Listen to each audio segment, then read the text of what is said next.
आपके पास जो है उसके प्रति उदार बने और यह सुनिश्चित करें कि आप कुछ पाने की खातिर नहीं बल्कि देने के आनंद के लिए दे रहे हैं। बाएं गोलार्ध का पल। अपने संपत्ति वाले कॉलम को बढ़ाने की प्राथमिकता की सुरक्षा करने के लिए खुद को पहले भुगतान करने के लिए आत्म अनुशासन का इस्तेमाल करें। दाएं गोलार्ध का पल। नए विचारों और चीजें करने के नए तरीके के प्रति अपने दिमाग को खुला रखें। ये दूसरे संचित विचारों की सिनर्जी बढ़ा सकते हैं। अब चेतन पल। आप क्यों अमीर बनना चाहते हैं, इसके गहरे भावनात्मक कारणों का दोहन करें, उन्हें शक्तिशाली बनाएं। वे दौलत के राह की बाधाओं को पार करने में आपकी मदद करेंगे। रॉबर्ट क्या कह रहे थे? अब सोच विचार करने का समय नहीं है, अब सोच विचार का समय है। खुद से पूछें, रॉबर्ट इस उद्धरण में क्या कह रहे हैं और वे ऐसा क्यों कहते हैं। इस खंड में आपको रॉबर्ट के साथ सहमत या असहमत होने की जरूरत नहीं है, अच्छा तो यह समझना है कि रॉबर्ट क्या कह रहे हैं। याद रखें, यह पाठ्यक्रम सहयोगी और समर्थक बनने के लिए तैयार किया गया है। दो दिमाग एक से बेहतर होते हैं। अगर आप रॉबर्ट की कही बात को नहीं समझ पाते हैं तो संकोच ना करें, समझने में मदद मांगें। इस उद्धरण पर बातचीत करने का समय निकालें जब तक कि आप इसे समझ ना लें। सोना हर जगह है, ज्यादातर लोग इसे देखने के लिए प्रशिक्षित नहीं हैं। शक्तिशाली कारण या उद्देश्य के बिना जीवन में कोई भी चीज मुश्किल है। वित्तीय दृष्टि से हमारे हाथ में जो भी डॉलर आता है, हर डॉलर के साथ हम अपने भविष्य को चुनने की शक्ति रखते हैं। अमीर बनना, गरीब बनना या मध्यवर्गीय बनना। 90% जनता टीवी सेट खरीदती है और केवल 10% व्यवसायिक पुस्तकें खरीदते हैं। हम में से प्रत्येक ऐसे लोगों को जानता है जो उच्च शिक्षित हैं या जिन्हें विश्वास है कि वे स्मार्ट हैं, लेकिन उनकी बैलेंस शीट एक अलग ही तस्वीर दिखाती है। मैंने गौर किया है कि मेरे पैसे वाले मित्र पैसों के बारे में बात करते हैं। वे ऐसा डींगे हाँकने के लिए नहीं करते हैं, उनकी तो इस विषय में रुचि है, इसलिए मैं उनसे सीखता हूँ और वे मुझे सिखाते हैं। मैं उनसे सीखता हूँ और वे मुझसे सीखते हैं। आप जो कर रहे हैं, अगर आप उससे थक गए हैं या आप पर्याप्त नहीं कमा रहे हैं तो यह बस उस फॉर्मूले को बदलने का मामला है जिसके जरिए आप पैसे कमाते हैं। जिन लोगों में आंतरिक दृढ़ता का अभाव होता है, आत्म अनुशासन वाले लोगों के शिकार बन जाते हैं। मैंने कई मौकों पर पैसा गंवाया है, लेकिन मैं केवल उसी पैसे से खेलता हूँ जिसे गंवाना मैं बर्दाश्त कर सकता हूँ। आसान राह अक्सर मुश्किल बन जाती है और मुश्किल राह अक्सर आसान बन जाती है। अतिरिक्त प्रश्न। अब इस अध्याय में रॉबर्ट की कही बातों की समझ के साथ इसमें बताई कहानियों को खुद पर और अपने जीवन पर लागू करने का समय है। खुद से नीचे दिए प्रश्न पूछें और अपने अध्ययन साझेदार के साथ उन पर विचार विमर्श करें। खुद के साथ और अपने साझेदार के साथ ईमानदार बने। आप जो जवाब दे रहे हैं, अगर उनमें से कुछ आपको पसंद नहीं आते हैं तो खुद से पूछें कि क्या आप बदलने के लिए तैयार हैं। अपने विचारों तथा मानसिकता को बदलने की चुनौती को स्वीकार। प्रश्न 1। वे कौन से कारण हैं जिनकी वजह से आप अमीर बनना चाहते हैं? आपकी इच्छाएं और जो आप नहीं चाहते, क्या रॉबर्ट के हिसाब से वे पर्याप्त शक्तिशाली हैं? प्रश्न 2। क्या आपकी खर्च की आदतें उस जीवन की झलक हैं जो आप चाहते हैं? अगर नहीं तो आप क्या बदल सकते हैं? प्रश्न 3। आप हर दिन अपने दिमाग में क्या भरने का विकल्प चुन रहे हैं?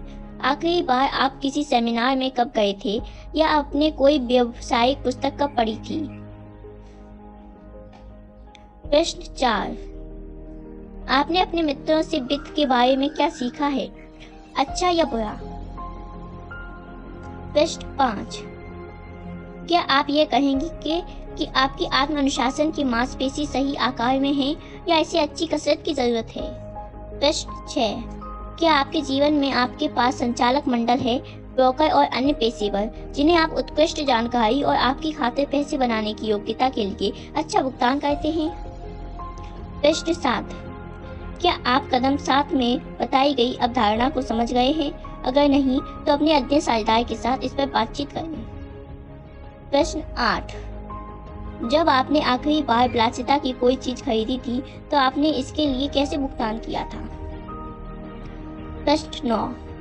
आपका वित्तीय नायक कौन है? आप अपने कार्यों में इस व्यक्ति का अनुसरण किस तरह करते हैं? शब्दावली की परिभाषा। ROI निवेश पर प्रतिफल। और ज्यादा चाहिए तो ये करें।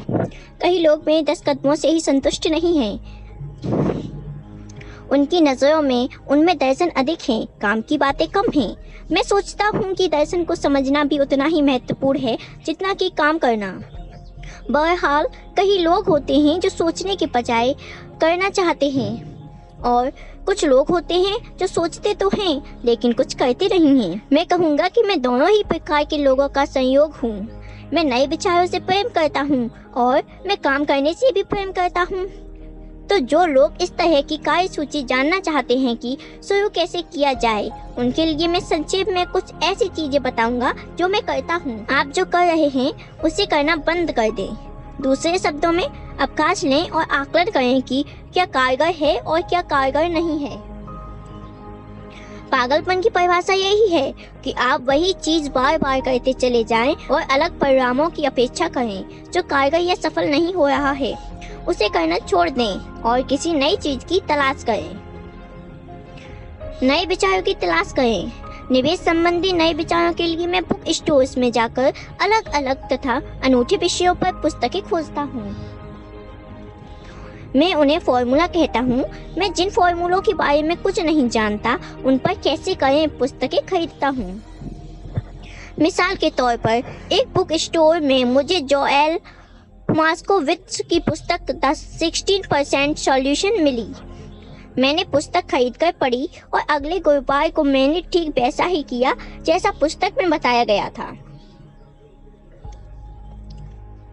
ज्यादातर लोग कदम नहीं उठाते हैं या फिर भी किसी दूसरे की बातें सुनकर उस नए फॉर्मूले पर अमल नहीं करते हैं जिसका उन्होंने अध्ययन किया था। मेरे पड़ोसी ने मुझे बताया कि 16% का फॉर्मूला क्यों कारगर नहीं होगा। मैंने उसकी बात इसलिए नहीं सुनी क्योंकि उसने कभी ये काम नहीं किया था।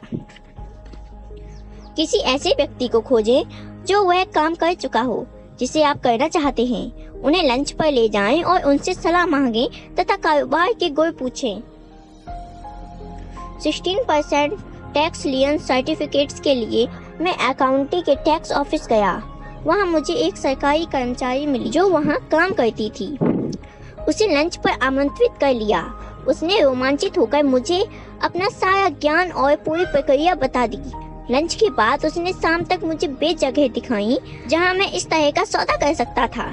उसकी मदद से अगले दिन तक मैंने 2 बेहतरीन जायदादें खोज लीं जो तब से 16% ब्याज दे रही हैं। पुस्तक पढ़ने में 1 दिन लगा, कार्य करने में 1 दिन लगा, लंच में 1 घंटा और 2 बेहतरीन सौदे हासिल करने में 1 दिन लगा। कक्षाओं में जाएं, पढ़ें और सेमिनारों में शिरकत करें। मैं अखबारों और इंटरनेट पर नई तथा रोचक कक्षाओं की खोज करता हूँ जिनमें से कई मुफ्त या सस्ती होती हैं। मैं जो सीखना चाहता हूँ उस विषय पर आयोजित होने वाले महंगे सेमिनारों में भी जाता हूँ और उनकी फीस चुकाता हूँ। मैंने जो कोर्स किए हैं उन्हीं की बदौलत मैं दौलतमंद बना हूँ और नौकरी की आवश्यकता से आज़ाद हूँ।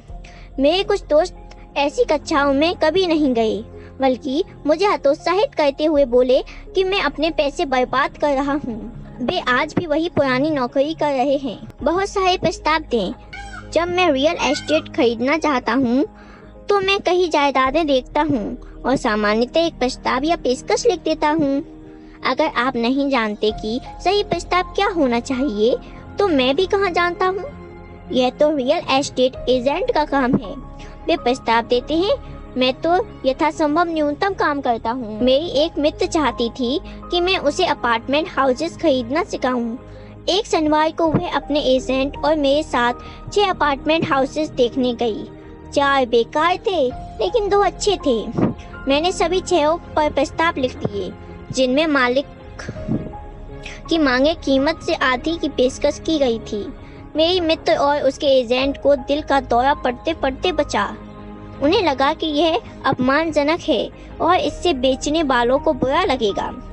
लेकिन मैं सोचता हूँ कि दरअसल एजेंट उतनी कड़ी मेहनत नहीं करना चाहता था, इसलिए उन्होंने कुछ नहीं किया और वे किसी ज़्यादा अच्छे सौदे की तलाश में चले गए।